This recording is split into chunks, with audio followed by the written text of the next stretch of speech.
श्री गुरवे नमः। प्रवचन माला के अंतर्गत हर सप्ताह प्रति मंगलवार शाम को 4:45 बजे हम श्री राम कृष्ण वचनामृत तथा श्रीमद् भगवद गीता इन दो ग्रंथों पर चिंतन कर रहे हैं।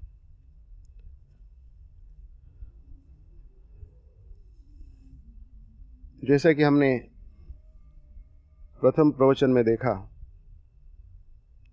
कि एक व्यक्ति जिनका नाम है श्री महेंद्रनाथ गुप्त तथा जो अत्यंत नैराश्यपूर्ण अवस्था में है मन की, यहाँ तक कि वो अपने जीवन को समाप्त करना चाहते हैं,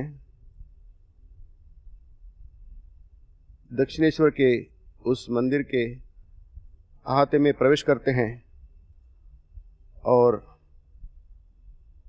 उनके मन से आत्महत्या करने का जो नकारात्मक भाव है वह समाप्त हो जाता है। उस परिसर का ऐसा प्रभाव उनके मन पर पड़ता है कि वे भूल ही जाते हैं कि उन्होंने आत्महत्या करने का निर्णय ले लिया है और जीवन भर उनके मन में यह विचार फिर से कभी उभरता नहीं। तो ये मानव मात्र के लिए बड़ी सीखने योग्य बात है कि धर्म में और अध्यात्म में कितनी सकारात्मकता होती है, कितनी पॉजिटिविटी होती है। सबके लिए आवश्यक है इस बात को वे समझे, सीखे, क्योंकि जब वे प्रवेश करते हैं उस समय उन्हें जो कुछ दृश्य दिखाई देते हैं वे सभी सकारात्मक है। वे कहते हैं कि वह कैसा सुंदर स्थान है, कितने अच्छे महात्मा हैं, कैसी सुंदर वाणी है, यहाँ से हिलने तक की इच्छा नहीं होती। याद रखिए कि उनके मन में इसके कुछ ही पलों के पूर्व बिल्कुल विरुद्ध भाव था और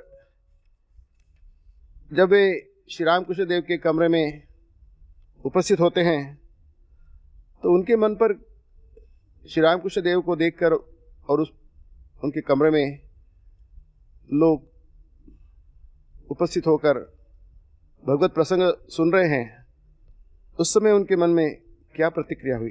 वे स्वयं लिखते हैं, वे मास्टर हैं, शिक्षक हैं और ये पूरे ग्रंथ में उन्होंने अपना उल्लेख मास्टर नाम से किया हुआ है। वैसे उनका वास्तविक नाम महेंद्रनाथ गुप्त है, लेकिन इस ग्रंथ में सब समय वे मास्टर अम्मा कहते हैं स्वयं को। मास्टर खड़े खड़े आश्चर्यमुग्ध होकर देखने लगे। उन्हें ऐसा प्रतीत हुआ मानो साक्षात शुकदेव भगवत प्रसंग कर रहे हैं, जो भागवत में हम देखते हैं, तथा उस स्थान पर सभी तीर्थों का समागम हुआ है। कितनी सकारात्मक प्रतिक्रिया हम देखते हैं उनके मन पर। और उन्होंने यह भी देखा, जब श्री रामकृष्ण देव के कमरे में फिर से आते हैं मंदिरों का दर्शन करके, तब श्री रामकृष्ण देव अपने कमरे में अकेले हैं और वे भाव में मग्न हैं। और भावमग्नता भी उन्होंने देखी। भावमग्नता क्या होती है और एकाग्रता क्या होती है। वे जाते हैं श्री रामकृष्ण देव के कमरे में और उनके मन पर उसका क्या असर हुआ वे भी लिखते हैं कि उन्हें बाद में मालूम हुआ कि इसी को भाव कहते हैं। वो एक सुंदर सा उदाहरण देते हैं। मानो कोई बंसी डालकर मछली पकड़ने बैठा है। जब मछली आकर कांटे में लगे चारे को खाने लगती हैं और बंसी का शोला हिलने लगता है, उस समय वह आदमी किस प्रकार व्यस्त होकर बंसी को पकड़े हुए एकाग्र चित्त से शोले की ओर टक लगाकर देखने लगता है। उसी प्रकार से वे अभी बातचीत करने के मनस्थिति में नहीं है, क्योंकि उनका सारा चित्त ईश्वर का ध्यान करने में लगा हुआ है। फिर भी जब मास्टर वहाँ उपस्थित होते हैं, पहली बार कोई परिचय नहीं है, पूर्व परिचय नहीं है, तो कुछ सामान्य बातचीत होने के बाद मास्टर जी विदा लेनी चाहिए। श्री रामकृष्ण देव से उन्होंने विदा लेनी चाहिए, प्रणाम किया और श्री रामकृष्ण ने कहा कि फिर आना, उन्हें आने का आमंत्रण दिया। वैसे तो हम जाते हैं कहीं किसी बार और दूसरी बार जाते हैं, नहीं जाते हैं, ऐसा भी कई बार होता है। पहली बार तो बड़े उत्साह के साथ जाते हैं, और इस ग्रंथ में भी हैं बहुत से महान प्रसिद्ध लोग उनके पास आए। केशव चंद्र सेन तो बहुत बार आए हैं, लेकिन ईश्वर चंद्र विद्यासागर है, बंकिम चंद्र चटर्जी हैं, और ऐसे जगन्मान्य लोग हैं उन जमाने के, वे एक बार भी नहीं आए। आएंगे ऐसा कहा, लेकिन आए नहीं। लेकिन मास्टर जी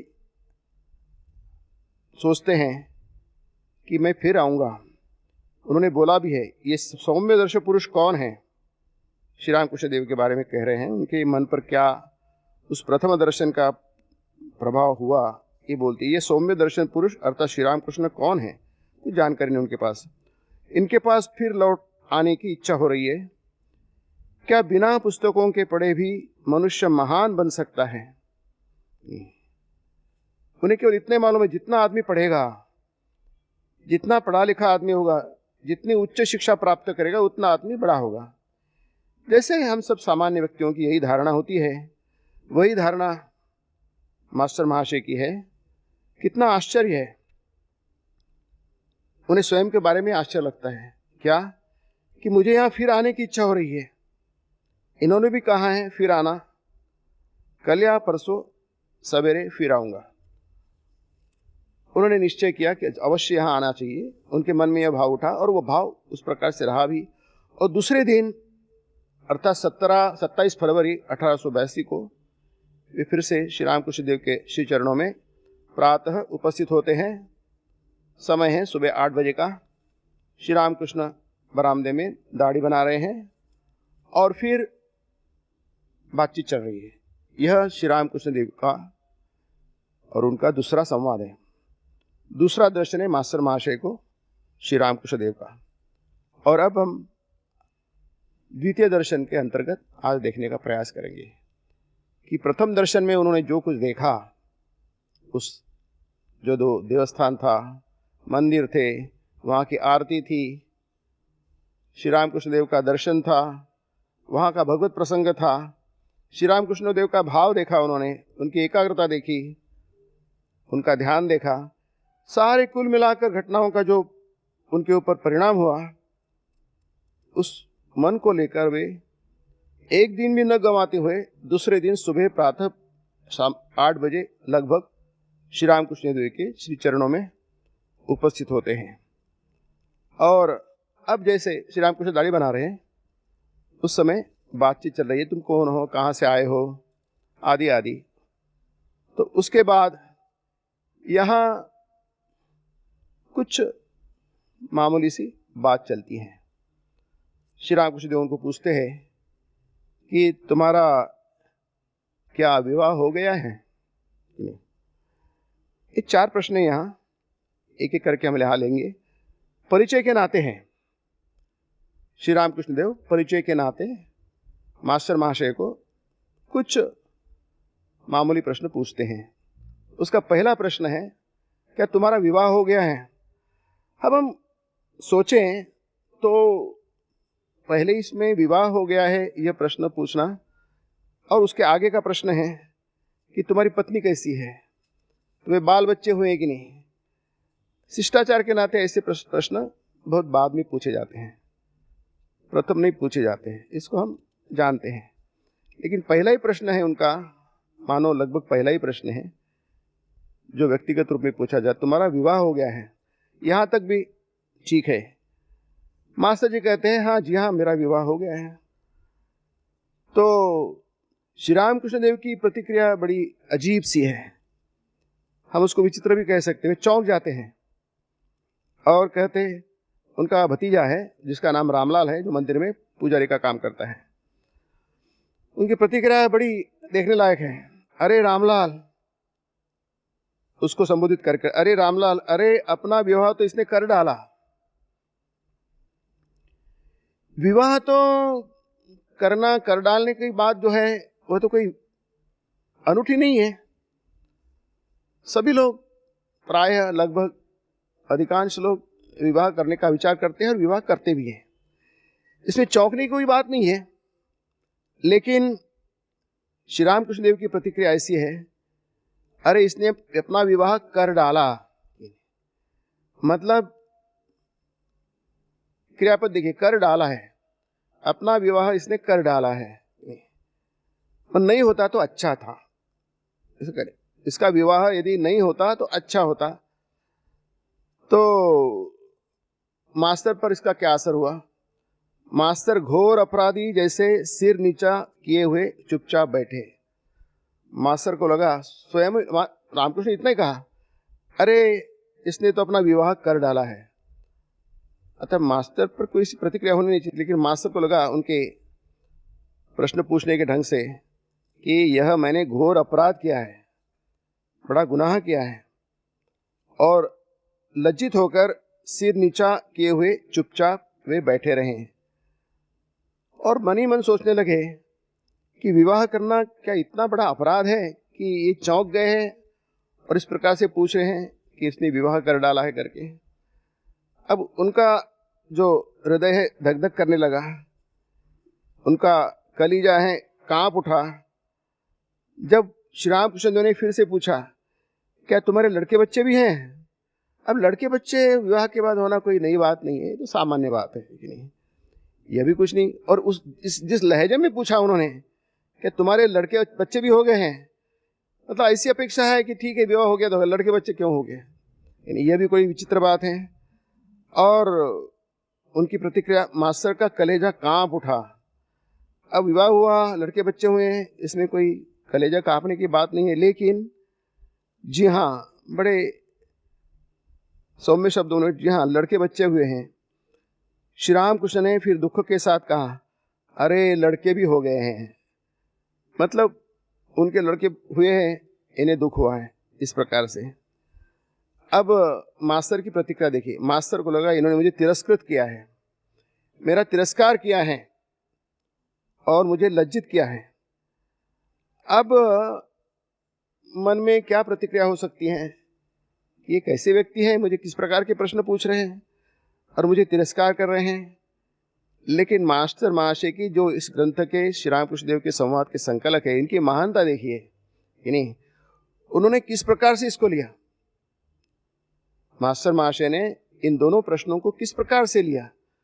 उन्होंने इस प्रकार से लिया कि यहां जैसे लिखा है, उनका अहंकार चूर्ण होने लगा, उनका अहंकार चूर्ण होने लगा। श्री रामकृष्ण देव कुछ समय रुक गए और फिर से प्रेम पूर्वक कहने लगे। उनको समझ में आ गया है कि थोड़े से दुखी हो गए हैं, लज्जित हो गए हैं। तो उन्होंने कहा कि देखो तुम्हारे लक्षण अच्छे हैं, यह सब मैं किसी के कपाल, आंखें आदि को देखते ही जान लेता हूं। अर्थात मास्टर महाशय को श्री रामकृष्ण देव अलग प्रकार से देख रहे हैं। इसका अर्थ यह भी है कि सब किसी को इस प्रकार के प्रश्न नहीं पूछते हैं। श्री राम को जो कोई आया और उनको पूछा कि तुम्हारा विवाह हो गया क्या, तुम्हारे बाल बच्चे हो गए क्या, और उनको तिरस्कृत करना, लज्जित करना, सबको नहीं पूछते। ये मास्टर महाशय को पूछ रहे, उसका पीछे उसका कोई इरादा है, कोई हेतु है नहीं, कि उनके अहंकार को चूर्ण करना। या मास्टर महाशय इस प्रकार के समझ रहे हैं। अच्छा, हम पहले चारों प्रश्न देख लेंगे, उसके बाद में धीरे धीरे उस विषय की ओर आएंगे कि अध्यात्म ध्यान में जब अध्यात्म मार्ग पर, मोक्ष मार्ग पर कोई व्यक्ति अग्रसर होता है तो आवश्यकता क्या होती है? प्रथम से लेकर आखिरी तक, जहां से वो अध्यात्म जीवन प्रारंभ करता है, तब से लेकर अंतिम समय तक, जब वह अपनी सिद्धि प्राप्त कर लेता है, यश को प्राप्त कर लेता है, समझ लीजिए ईश्वर को प्राप्त कर लेता है या मोक्ष को प्राप्त कर लेता है, तब तक सबसे महत्वपूर्ण कौन सा भाव है, कौन सी बात है? वह है अहंकार का समाप्त होना। तो यहां हम देखते हैं कि मास्टर महाशय का जो अहंकार है पूर्णतया चूर्ण हो जाएगा। अभी यहां लिखते हैं मास्टर, अहंकार चूर्ण होने लगा, मतलब प्रक्रिया यह प्रारंभ हो गई।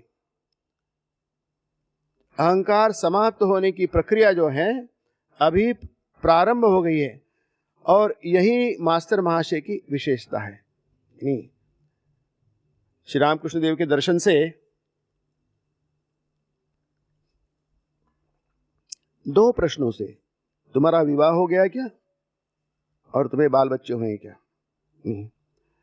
अब श्री रामकृष्ण देव कुछ समय चुप रहे और फिर उन्होंने दूसरा प्रश्न किया, या तीसरा कहिए, उनकी पत्नी के बारे में, मास्टर महाशय की पत्नी के बारे में। अच्छा ठीक है, तुम्हारा विवाह हो गया, बाल बच्चे हो गए, तुम संसारी हो गए, प्रापंचिक हो गए, तुम्हारा परिवार है, और अभी परिवार की तरफ देखने की, उनकी हिफाजत करने की, उनकी व्यवस्था करने की जिम्मेदारी तुम्हारे ऊपर आ गई है। तो तुम्हारे कंधों पर एक बड़ी जिम्मेदारी है, बोझ है, समझ लीजिए। तो उन्होंने ये समझ लिया। अब दूसरा प्रश्न है उसकी बात का कि अच्छा तुम्हारी स्त्री कैसी है, पत्नी कैसी है? पत्नी के बारे में पूछ रहे हैं। क्या जानना चाहते हैं श्री रामकृष्ण देव? उनके पत्नी के बारे में क्या जानना चाहते हैं मास्टर महाशय से? कि वह कैसी है, मतलब वह विद्या शक्ति है या अविद्या शक्ति है? यह प्रश्न मास्टर महाशय को समझ में नहीं आया। अविद्या शक्ति क्या होती है बात, और विद्या शक्ति क्या बात होती है? एक पारिभाषिक शब्द है ये, विद्या शक्ति या अविद्या शक्ति।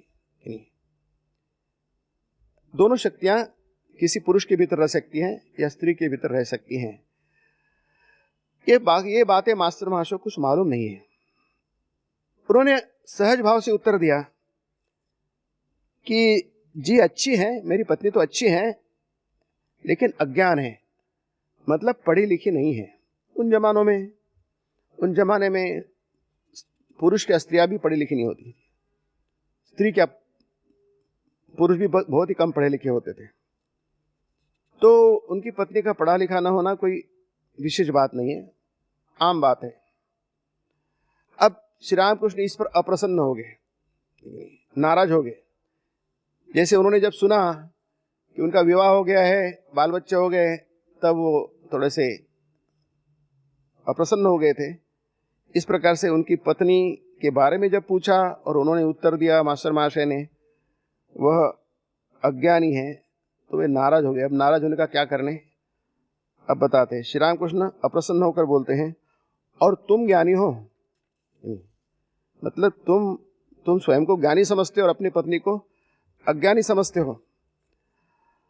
अब मास्टर महाशय को कुछ मालूम नहीं है। यहाँ सुंदर सा उन्होंने अपने मन की बात कही है, सुंदर सी। मास्टर नहीं जानते ज्ञान किसे कहते हैं और अज्ञान किसे। अभी तो उनकी धारणा यही है, कोई लिख पढ़ ले तो मानो ज्ञानी हो गया। उनका यह भ्रम दूर तब हुआ जब उन्होंने सुना कि ईश्वर को जान लेना ज्ञान है और न जानना अज्ञान। ये दूसरी बहुत बड़ी बात है, नहीं सबके लिए आवश्यक है, सब मानव मात्र के लिए जानने के लिए आवश्यकता है कि हम स्वयं को ज्ञानी कहते हैं, वह वास्तव में ज्ञान नहीं है। नहीं, इस क्यों नहीं ज्ञान, आगे देखेंगे। जिस ज्ञान से, जिस विद्या से मनुष्य पूर्ण होता है, मुक्त होता है, उसी को ज्ञान कहा जाता है। सा विद्या या विमुक्तये, जो ज्ञान, जो विद्या हमें मुक्त करती है, बंधनों से मुक्त करती है, मोह से मुक्त करती है, हमें हमारी मूर्खता से हमें मुक्त करती है, हमें परिपूर्ण बनाती है, कृतकृत्य बनाती है, हमारा जीवन सफल हो गया है, इस प्रकार का भाव हमारे मन में आता है, उसी को ज्ञान कहा जाता है। और बाकी जो कुछ है गीता के भाषा में अज्ञानम यदतोन्यथा, अन्यथा जो कुछ बात है, उससे अलावा जो कुछ बात है वे सब अज्ञान है। अब ये तो मास्टर महाशय को मालूम नहीं है और मालूम होने का प्रश्न भी नहीं है, पढ़े लिखे लोगों को यह मालूम नहीं होता है। अब और आगे बढ़ते हैं। श्री राम कृष्ण देव की इस बात से कि तुम ज्ञानी हो, मास्टर के अहंकार को फिर धक्का लगा। श्री राम कृष्ण देव ऐसे प्रश्न पूछ रहे हैं कि उनके मन में जो अहंकार है, मनुष्य के मन में अहंकार के कई कारण होते हैं, एक दो नहीं, असंख्य कारण होते हैं, जिसको हम पर्सनैलिटी या व्यक्तित्व कहते हैं कि हम अमुक अमुक है। आढ्यो विजनवान अस्मि कोन्योस्ति सदृशो मया यक्षे दास्यामि मोदिश्य इत्यज्ञान विमोहिताः, गीता के 16वें अध्याय में है। उसमें आढ्यता आ जाती है, अहंकार आ जाता है, घमंड आ जाता है, और वो कहने लगता है कि मैं कोई सामान्य व्यक्ति नहीं हूं। आढ्यो अभिजनवान अस्मि, मैं अभिजन हूं, महान हूं, विशेष हूं। कोन्योस्ति सदृशो मया, वह अहंकार यहां तक जाता है कि मेरे समान दूसरा कौन है। कह अन्य अस्ति, मेरे समान दूसरा कौन है। सदृशो मया, मेरे सदृश, मेरे समान, मेरे जैसा दूसरा कौन है। मैं अमुक करूंगा, मैं तमुक करूंगा। और यह ज्ञान किसका होता है। इत्यज्ञान विमोहिताः, इसको ज्ञान कहा है, लेकिन यह ज्ञान किसका है। मोहित व्यक्ति का है, मूर्ख व्यक्ति का है, मूढ़ व्यक्ति का है। यह जानना इसलिए ज्ञान कहा। ज्ञान क्या होता है, जो जाना जाता है उसको ज्ञान कहा जाता है। लेकिन गीता क्या कहती है, यह मूर्ख का ज्ञान है, ज्ञानी का ज्ञान नहीं है। और मास्टर महाशय की महानता देखिए कि वे स्वयं के बारे में कहते हैं इस प्रश्न के बाद कि उनके अहंकार को फिर धक्का लगा। श्री राम कृष्ण देव दूसरे ही दर्शन में, जो इसको हम कह सकते हैं कि एक प्रकार से पहला ही ठीक ठीक उनका संवाद हो रहा है, पहले दिन तो कुछ विशेष हुआ नहीं था। अहंकार को बार बार चोट पहुंचा रहे हैं, जोर से धक्के लगा रहे हैं, जिसको हम स्लेज हैमरिंग कहते हैं। एक छोटा हथौड़ा होता है, एक बहुत बड़ा हथौड़ा होता है। नहीं, छोटे हथौड़े से, जैसे सुनार की हथौड़ी बहुत छोटी होती है, नहीं, सुतार की हथौड़ी बड़ी होती है, नहीं, और जो पत्थर फोड़ता है उसकी हथौड़ी बहुत बड़ी होती है, हथौड़ा, उसको स्लेज हैमर कहा जाता है, नहीं। और जो पत्थर को फोड़ने वाला जोर जोर से उसको मारता है, ये स्लेज हैमरिंग हो रही है कि अहंकार को तोड़ना, यही अपने जीवत्व को त्यागनी एक बहुत बड़ी बात है। हम आगे देखेंगे। श्री राम कृष्ण देव उनको पूछते हैं, अच्छा, ये तीसरा बिंदु है, तीसरा मुद्दा है, अथवा तुम्हारा विश्वास साकार पर है या निराकार पर। अब ये तो व्यक्तिगत बात हो गई, बच्चे हैं कि नहीं, विवाह हो गया कि नहीं, तुम्हारी पत्नी कैसी है। अब उनके धर्म के बारे में, अध्यात्म के बारे में उनके क्या विचार है, ये श्री राम कृष्ण देव जानना चाहते हैं। जिस किसी व्यक्ति से हम परिचय करते हैं किसी बात में, और लगता है कि विशेष व्यक्ति है, हम उसमें विशेष रुचि दिखाते हैं, इंटरेस्ट दिखाते हैं, तब हम उसके व्यक्तित्व को जानना चाहते हैं, जिससे हम जिस स्तर पर है उस स्तर पर जाकर बातचीत कर सके, उसका और मार्गदर्शन कर सके, उनको और सहायता कर सके। इसलिए व्यक्तिगत प्रश्न पूछने के पश्चात श्री रामकृष्ण देव उनको पूछ रहे हैं, तुम्हारा विश्वास किस पर है, साकार पर है या निराकार पर है। साकार और निराकार, साकार मतलब आकार सहित, जिसका आकार हो सकता है उसको साकार कहा जाता है, स आकार। निराकार का मतलब उसका कोई आकार नहीं है, कोई आकार नहीं है, मतलब विशिष्ट आकार नहीं है। जल को कोई विशिष्ट आकार नहीं होता है, जिस पात्र में होता है वही उसका आकार होता है। समुद्र का कोई विशेष आकार नहीं होता, जहां वो समाया होता है उसी का वह आकार हो जाता है। और साकार मतलब उसका विशिष्ट आकार होता है, जैसे कोई बर्फ का टुकड़ा हो, उसका विशिष्ट आकार होता है। तो ये साकार और निराकार आकार होना या न होना ये किस बारे में है? ये ईश्वर के बारे में है कि नहीं? तुम ईश्वर के साकार रूप पर विश्वास करते हो कि निराकार पर विश्वास रखते हो? अब श्री राम कृष्ण जानना चाहते हैं कि इसका आध्यात्मिक जो ज्ञान है, भाव है, किस प्रकार का है। बड़े सरल भाव से मास्टर महाशय उत्तर देते हैं कि मेरा विश्वास निराकार पर है, निराकार मुझे अधिक पसंद है। वे ऐसा नहीं कहते, साकार के बारे में कुछ नहीं कहते हैं, वे कहते हैं निराकार मुझे अधिक पसंद है, मेरे मन का झुकाव निराकार की ओर अधिक है।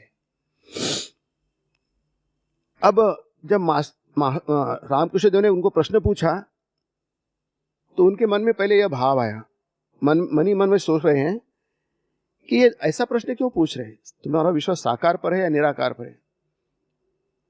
क्यों कि यदि साकार पर विश्वास हो तो क्या निराकार पर विश्वास हो सकता है? ईश्वर निराकार है, यदि ऐसा विश्वास हो तो ईश्वर साकार है, ऐसा भी विश्वास कभी हो सकता है? उनके अनुसार, उनके मत के अनुसार ये दोनों विरोधी भाव है, साकार और निराकार, इसमें कोई परस्पर सामंजस्य नहीं है, दोनों बिल्कुल विरुद्ध है, उल्टे हैं। वो उदाहरण मन ही मन सोच रहे हैं वे कि दूध जो है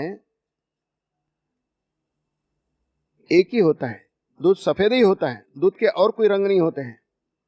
वे कहते हैं सफेद दूध क्या कभी काला हो सकता है? क्या आप कल्पना कर सकते हैं कि दूध सफेद है और दूध काला भी है? तो मास्टर महाशय के अनुसार ईश्वर एक तो साकार हो सकता है, आप साकार ईश्वर पर विश्वास रखें, फिर निराकार ईश्वर पर विश्वास नहीं कर सकते, वो गलत है। और यदि निराकार ईश्वर पर विश्वास करते हैं तो फिर साकार ईश्वर पर विश्वास नहीं कर सकते हैं। नहीं, वो मन ही मन सोच रहे हैं और फिर उनके मुख से ये बात निकल पड़ी, मुझे तो पसंद है निराकार ही। नहीं, श्री रामकृष्ण देव उनको निराश नहीं करते इस बार, बोलते अच्छी बात है, नहीं अच्छी बात है कि किसी एक पर विश्वास रखने से काम हो जाएगा। मास्टर के मन के अनुसार बात नहीं हो रही है, उनका विश्वास है कि केवल एक ही पर विश्वास रखना चाहिए, ये या तो वो, दोनों पर एक साथ विश्वास नहीं किया जा सकता। दूध सफेद है इस पर विश्वास हो तो दूध काला इस पर विश्वास नहीं हो सकता, एक ही बात है, दोनों बातें नहीं है। लेकिन श्री रामकृष्ण देव उस बात को नहीं मानते हैं, वे कहते हैं कि निराकार पर विश्वास करते हो अच्छा है, पर यह ना कहना कि यही सत्य है और सब झूठ, यह समझना कि निराकार भी सत्य है और साकार भी सत्य है, जिस पर तुम्हारा विश्वास हो उसी को पकड़े रहो। वैसे तो मास्टर महाशय हिंदू है, तो हिंदू होने के नाते हिंदू के जो विश्वास है वे उनमें होने चाहिए, लेकिन ऐसा नहीं है। हिंदू का भाव है कि ईश्वर अखंड सच्चिदानंद है, ईश्वर निराकार है, निर्गुण है, लेकिन ईश्वर रूप को भी धारण कर सकता है, इसलिए वह ईश्वर को मूर्ति में भी देख सकता है, यहां तक कि पत्थर की मूर्ति में भी वह देख सकता है, चित्र में भी देख सकता है, यहां तक कि कण कण में देख सकता है, पत्थर में देख सकता है, नदी में देख सकता है, पेड़ में देख सकता है, पशु में देख सकता है। ऐसी कोई चीज नहीं जिसमें वह हिंदू भगवान को नहीं दे सकता है। लेकिन बात क्या हो गई, अब समझ लीजिए 100, 100, 125, 150 साल पहले की बात है, जिस समय भारत पर अंग्रेजों का शासन था और जिसको अब्राहमिक सेमेटिक रिलीजन कहा जाता है, यहूदी है, इस्लाम है, क्रिश्चियनिटी, उसका बहुत ज्यादा प्रभाव था। कलकत्ता उस समय भारत की राजधानी थी और राजधानी होने के नाते वहां क्रिश्चियन विचारों का बहुत बोलबाला था और उस जमाने की सारी जो जनरेशन थी, पीढ़ी थी, उससे प्रभावित थी। तो हिंदू का जो भाव है वो मानो दब गया था, इसलिए मास्टर के मन में यह आया कि एक तो साकार हो सकते हैं भगवान, नहीं तो निराकार हो सकते हैं। लेकिन श्री राम कृष्ण देव ने उन्हें कुछ एक नई बात बताई। ऐसी बात नहीं है, तो तुम्हारा निराकार पर विश्वास है, अच्छी बात है। उनको ऐसा नहीं कहा कि ये गलत है, अच्छा है, लेकिन इसके साथ और एक बात तुम समझ लो, और वह यह है कि ईश्वर निराकार है, यह जैसा सत्य है वैसे वे साकार है, यह भी उतना ही सत्य है। और फिर जिस पर तुम्हारा विश्वास हो उसी को पकड़ के रखो। वे कह सकते कि जैसे पहले कहा, अब कह सकते थे कि तुम्हारा विश्वास गलत है, भगवान केवल निराकार नहीं होते, साकार भी होते हैं। अब मास्टर फिर से चकित हो गए यह सुनकर कि दोनों सत्य है, साकार भी सत्य है और निराकार भी सत्य है। मास्टर तो चकित हो गए, उनको बहुत आश्चर्य लगा। क्यों आश्चर्य लगा? आश्चर्य की कोई बात नहीं, किसी हिंदू को इसमें कोई आश्चर्य, हम तो बचपन से पढ़ के आते हैं, हिंदू में यह भाव है कि भगवान कुछ भी, सब कुछ हो सकते हैं, इसलिए वो मंदिर में जाता है, इसलिए भगवान के आके प्रणाम करता है, माथा अवनत करता है। ये कोई बड़ी बात नहीं है हिंदुओं के लिए। लेकिन वे हिंदू होने के बावजूद भी उन्होंने जो ज्ञान प्राप्त किया था, किताबों से जो ज्ञान प्राप्त किया था, वे कहते हैं कि यह बात उनके किताबी ज्ञान में तो थी ही नहीं। अपने पुराने संस्कार, पुराना ज्ञान में भूल गए, जो माता पिता के माध्यम से आया था, संतों के माध्यम से उनके पास आया था, जो उनकी विरासत थी, वो सब मानो कहीं दब गया, और अभी नया ज्ञान उनके पास आ गया जो किताबों में है। नहीं, वह ज्ञान मतलब अपूर्ण ज्ञान है, कहते हैं। और अभी तीसरी बार उनके व्यक्तित्व के ऊपर बड़ा धक्का लगा, और फिर वही बात कि उनका अहंकार चूर्ण हो गया। देखिए कैसे अहंकार चूर्ण होने लगेकर अभी बात आ गई है, उनका अहंकार चूर्ण हुआ। चूर्ण का अर्थ होता है पाउडर, है कि नहीं? जैसे कांच गिर गई नीचे, उसके टुकड़े टुकड़े हो जाते हैं, उसका पाउडर हो जाता है, कि नहीं? उसी प्रकार से उनका अहंकार जो है धड़ाम से नीचे गिर गया और वह चूर्ण हो गया। लेकिन पूरा नहीं गया था उनका अहंकार। आदमी का अहंकार जाना कोई छोटी बात है नहीं। जीवन भर भी आप प्रयास करें, अहंकार जाने का नाम नहीं लेता है, लेकिन फिर से आता है, फिर से आता है। श्री राम कृष्ण देव कहते हैं वचनामृत में कि किसी भवन पर पीपल का पौधा उगता है, उसको काट डालो, दूसरे दिन जाकर देखे फिर से वो अंकुर उगा हुआ है। इसी प्रकार अहंकार को कितना भी तुम समाप्त कर दो, बार बार वह अहंकार आएगा। जब तक ईश्वर का दर्शन नहीं होता है तब तक अहंकार संपूर्णतया नष्ट नहीं होता है। और यही सबसे बड़ी साधक के लिए चुनौती है, अहंकार को नष्ट करना। तीसरी बार धक्का खाकर उनका अहंकार चूर्ण हुआ। स्वयं कहते हैं लेकिन अभी कुछ बाकी है, इसलिए फिर वे तर्क करने को आगे बढ़े, विवाद करना चाहते हैं। आप कुछ मुझे कहते हैं, मैं ऐसे ही नहीं मान लूंगा। जो आधुनिक व्यक्ति की मानसिकता होती है, मैं आपकी बात क्यों मानूंगा? मुझे भी बुद्धि है, मैं भी सोच सकता हूं, मैं भी तर्क कर सकता हूं। मैं कि बुद्ध थोड़ी हूं, मैं गंवार थोड़ी हूं, देहाती थोड़ी हूं।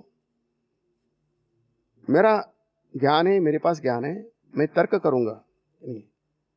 तो तर्क करने के लिए प्रस्तुत होते हैं, विवाद करने के, जानने के लिए नहीं। तर्क दो प्रकार के होते हैं। एक तो जो चीज समझते नहीं है उसको जानने के लिए क्या जाता है, उसको तर्क कहा जाता है, ठीक है नहीं? और कुतर्क इसको कहा जाता है कि मेरी बात सही है, आदमी सामने का आदमी गलत कह रहा है, उसको गलत ठहराने के लिए तर्क किया जाता है, वाद किया जाता है, उसको कुतर्क कहा जाता है। तो यहां ऐसा हो सकता है कि मास्टर महाशय को यह बात पसंद नहीं आई कि किताबी ज्ञान में नहीं लिखा था, हम किताबी ज्ञान पर ही ज्यादा भरोसा रखते हैं। वे तर्क करने के लिए आगे बढ़े। मास्टर जी कहते हैं अच्छा वे साकार है, यह विश्वास मानो हुआ। इसका अर्थ है मुझे जच नहीं रही है बात कि ईश्वर के साकार रूप पर विश्वास किया जा सकता है। मेरे मन के अनुसार नहीं है, लेकिन अभी कुछ समय के लिए मैं मान लेता हूं उसको। पर मिट्टी की या पत्थर की मूर्ति तो वे है ही नहीं। अब ईश्वर को साकार रूप देखना है तो हम कैसे देखेंगे? स्वाभाविक रूप से हम मूर्तियां बनाते हैं, जैसे दुर्गा की मूर्ति बनाते हैं, जैसे हम गणेश जी की मूर्ति बनाते हैं, लक्ष्मी की मूर्ति बनाते हैं, काली की मूर्ति बनाते हैं, पूजा करते, विसर्जित कर देते हैं जब हम स्थापना नहीं करते। और पत्थर की मूर्ति बनाते हैं, उनको स्थापित करते हैं, पूजा करते हैं, उसको विसर्जित नहीं करते। तो उन्होंने कहा मिट्टी की या पत्थर की मूर्ति तो वे नहीं है, क्योंकि पत्थर की मूर्ति और इसकी मूर्ति को आकार होता है, मिट्टी की मूर्ति को आकार होता है जिसको हम देख सकते हैं। इन आंखों से देख, आकार को हम आंखों से देख सकते हैं। तो ये तो ईश्वर नहीं है। तो श्री राम कृष्ण देव का उत्तर है, मिट्टी की मूर्ति वे क्यों होने लगे? मिट्टी की मूर्ति वे क्यों होने लगे? तुम ऐसा क्यों कहते हो कि ईश्वर मिट्टी की मूर्ति हुए कि नहीं? पत्थर या मिट्टी ने चिन्मयी मूर्ति, बहुत सुंदर है ये। हम हिंदू अपने भाव से कितने दूर चले गए हैं, और एक कुछ सामान्य बेसिक्स बातें भी हमें नहीं मालूम है। यानी उन जमाने में और आज के जमाने में भी हिंदू जब मूर्ति की पूजा करता है, पत्थर की हो या मिट्टी की हो, जब पूजा करता है तो मिट्टी की नहीं पूजा करता, पत्थर की पूजा नहीं करता है, वो भगवान की पूजा करता है। कितने सुंदर दो शब्द है, वो चिन्मयी मूर्ति है। नहीं शुद्ध नहीं, मूर्ति है। मूर्ति का अर्थ है मूर्त। मूर्त शब्द से मूर्ति शब्द का उद्भव हुआ है। मूर्त उसका अर्थ है वो प्रकट जो है, उसको मूर्त कहा जाता है। जो प्रकट होता है उसका अनुभव हम कर सकते हैं, देख सकते हैं। तो मूर्ति का अर्थ है जो प्राकट्य है, वो दिखती है, हम उसका दर्शन कर सकते हैं प्रत्यक्ष रूप से। लेकिन हम दर्शन कर रहे हैं, वो पत्थर का दर्शन नहीं कर रहे हैं, मिट्टी का दर्शन, हम चिन्मय भगवान का दर्शन। चिन्मय मतलब जो चिन्मय है। मिट्टी की मूर्ति तो चिन्मय नहीं होती। जैसे हमने कोई, जैसे मान ली शेर बना दिया, कुत्ता बना दिया, ऐसे बहुत से बाजार में जाएंगे, दुकान में मिलते हैं, बच्चों के खिलौने मिलते हैं, है कि नहीं? वो शेर जैसा दिखाई पड़ता है, कुत्ता कुत्ता जैसे दिखाई पड़ता है, बाघ हो बाघ जैसा दिखाई पड़ता है, सब बिल्कुल जैसे के वैसे दिखाई पड़ते हैं। लेकिन उसमें चेतना नहीं होती है, कोई चेतना नहीं होती है। तो यहां श्री राम कृष्ण देव कहते हैं कि मूर्ति है, लेकिन यह चिन्मयी मूर्ति है, इसमें चिन्मयत्व है, मतलब चेतना है। बहुत सुंदर है ये, इस पर बहुत मनन करना चाहिए हमें। यह मूर्ति तो है। मूर्ति क्यों है? क्योंकि मूर्ति का वह मूर्ति मतलब वो मूर्त हुई है, प्रत्यक्ष प्रकट हुई है, उसका आकार है। जैसे हनुमान जी की मूर्ति है, तो हनुमान जी की कल्पना जैसे हम करते हैं वैसे ही उनका आकार है, पूंछ है, विशिष्ट प्रकार का मुख है, नहीं विशिष्ट प्रकार की आकृति है। गणेश जी हैं, गणेश जी की मूर्ति है, उनका हाथी का चेहरा है, बड़ा पेट है, सब पूरा ऐसा आप कल्पना कर सकते हैं। तो यह चिन्मयी मूर्ति जो है, चिन्मयत्व है उसमें, यह जड़ नहीं है। मंदिर में स्थापित मूर्ति जड़ मूर्ति नहीं होती है। जैसे कि मैंने खिलौने का उदाहरण दिया है कि खिलौने, बच्चों के खिलौने जड़ होते हैं। बालक उसको, जैसे गुड़िया हैं, बच्चे गुड़ियों से खेलते हैं, उनके लिए समझ सकते हैं कि उसमें कुछ कुछ चेतन है, तो बच्चे देखते उसे बात करते हैं, गुड़ियों से बात करते हैं, उस पर नाराज होते हैं, उससे उस पर स्नेह करते हैं। क्यों? उनमें चिन्मयत्व देखते हैं इसलिए। नहीं तो लेकिन है तो वो चेतनाहीन है। तो जब भक्त मूर्ति को देखता है तो वह मूर्त ऐसे चिन्मय को देखता है। अब चिन्मय मूर्ति यह बात मास्टर न समझ सके। देखिए, मास्टर विद्वान है, याद रखिए, बहुत बड़े विद्वान हैं और उनमें बहुत से गुण हैं। विशेष करके उनकी मेधा, स्मृति शक्ति एक अनूठी है। एक बार जब सुन लेते हैं वो उनको बहुत समय तक याद रहता है। इसलिए ग्रंथ जब उन्होंने लिखा तब उन्होंने उस समय नहीं लिखा, रामकृष्ण देव के पास बैठते थे और कुछ बिंदु लिख के, नोट्स जिसको हम कहते हैं, लिख के रखते थे। कई दिनों के बाद जब उनको लगा कि ये बहुत महत्व के हैं तो उन्होंने उसको विस्तारित किया। याद करके करके ध्यान में जाते थे, याद करते थे, उसको उस प्रसंग में जाते थे, उन दिन जाते थे, क्योंकि यहाँ दिन का उल्लेख है, समय का उल्लेख है, तिथि का उल्लेख है, उन्हें लिखा हुआ है। लेकिन जो लिखा हुआ नहीं है उन्होंने याद करके करके करके उसको विस्तारित किया है। और विस्तारित करने के बाद इतना वो हुबहू है कि इसके प्रामाणिकता पर कभी संदेह नहीं किया। किसी ने संदेह नहीं किया आज तक कि आपने मन से लिखा है। सब ये सबकी धारणा मास्टर महाशय है कि बात को जब श्री रामकृष्ण देव की सहधर्मिणी श्री शारदा देवी ने सुना तो उन्होंने कहा था कि मुझे लगा कि श्री रामकृष्ण देव ही मुझसे मानो बात कर रहे हैं। इतना वो ये माता जी ने आशीर्वाद दिया था उनको ये पढ़ने के बाद, बेटा उनके अतः श्री रामकृष्ण देव के निकट तुमने जो बात सुनी थी वही बातें सत्य हैं। इस विषय में तुम्हें कोई भय नहीं है। कोई ऐसा नहीं कह सकता कि तुम गलत बात कर रहे हो। किसी समय उन्होंने ही तुम्हारे निकट इन बातों को रख छोड़ा था। अब आवश्यकता अनुसार वे ही इन्हें प्रकट करा रहे हैं। जान रखो कि इन बातों को व्यक्त किए बिना लोगों का चैतन्य माने ईश्वर भाव जागृत नहीं होगा। तुम्हारे पास उनकी जो बातें संचित है वे सभी सत्य है। एक दिन तुम्हारे मुंह से उन्हें सुनकर मुझे ऐसा प्रतीत हुआ मानो वे स्वयं ही ये सब बातें कह रहे हैं। माने पसंद की मुहर माने उनकी बातों पर। स्वामी जी की वही बात है। स्वामी ने इतना सुंदर कहा है कि मैंने जब मास्टर महाशय को पत्र लिखा था, ये बातें सुनी, मैं आनंद से पागल क्यों नहीं हुआ। ऐसा वे कहते हैं कि तुमने जो लिखा है बिल्कुल सही सही लिखा है, किसी प्रकार का संदेह नहीं है, मतलब उसकी प्रामाणिकता पूरी की पूरी है। अब मास्टर महाशय कहते हैं, अच्छा जी, चिन्मय मूर्ति यह बात मास्टर न समझ सके। उन्होंने कहा, अच्छा, जो मिट्टी की मूर्ति पूजते हैं उन्हें समझाना भी तो चाहिए कि मिट्टी की मूर्ति ईश्वर नहीं है और मूर्ति के सामने ईश्वर की ही पूजा करना ठीक है, किंतु मूर्ति की नहीं।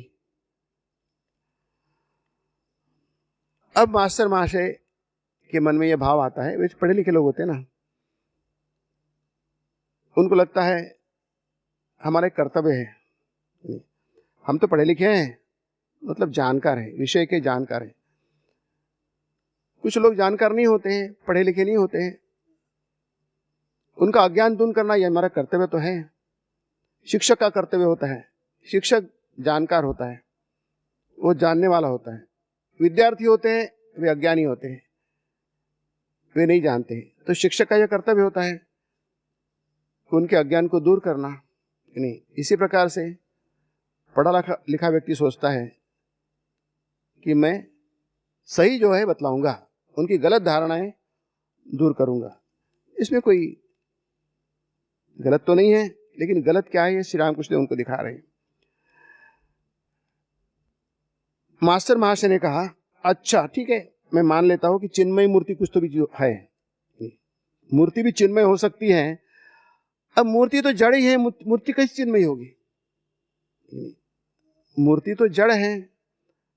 कोई अन्य व्यक्ति जड़ होती है, जैसे कुर्सी है, मेज है, ये सब जड़ चीजें हैं कि नहीं, उसमें कोई जान नहीं, उसके कोई प्राण नहीं है, प्राणवान नहीं होती है कि नहीं। वो जड़ ही, जिस जड़ और चैतन्य दो भाग होते हैं कि नहीं, जिसमें गीता में क्षेत्र और क्षेत्र ने कहा गया है कि नहीं, वो तो अलग अलग होता है।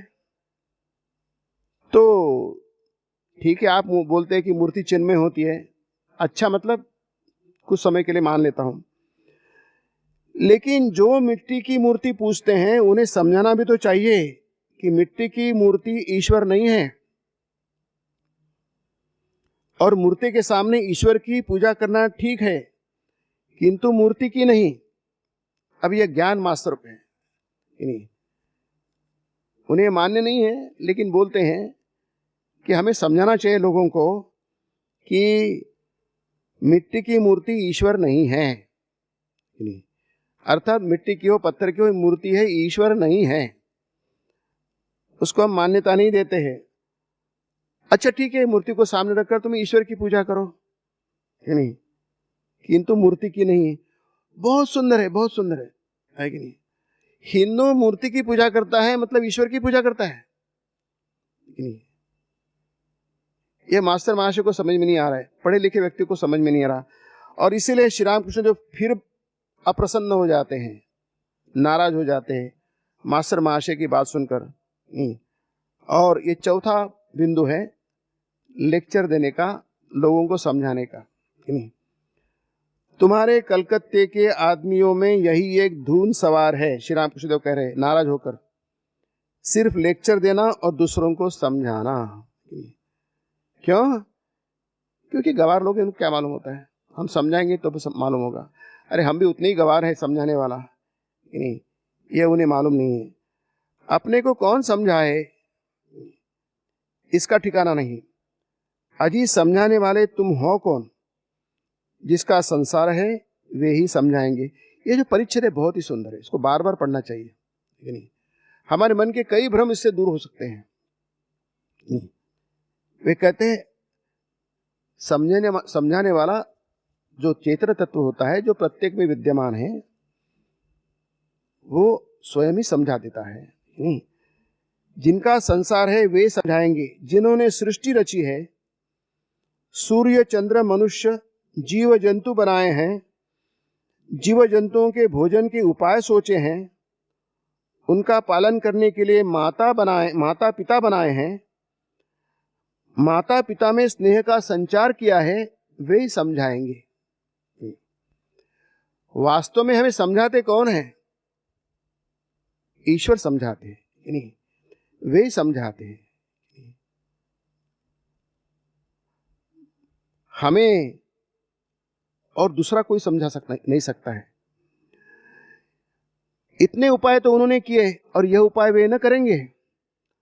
अगर समझाने की जरूरत होगी तो वे समझाएंगे, क्योंकि वे अंतर्यामी हैं। यदि मिट्टी की मूर्ति पूजने में कोई भूल होती हो तो क्या वे नहीं जानते कि पूजा उन्हीं की हो रही है? वे उसी पूजा से संतुष्ट होते हैं।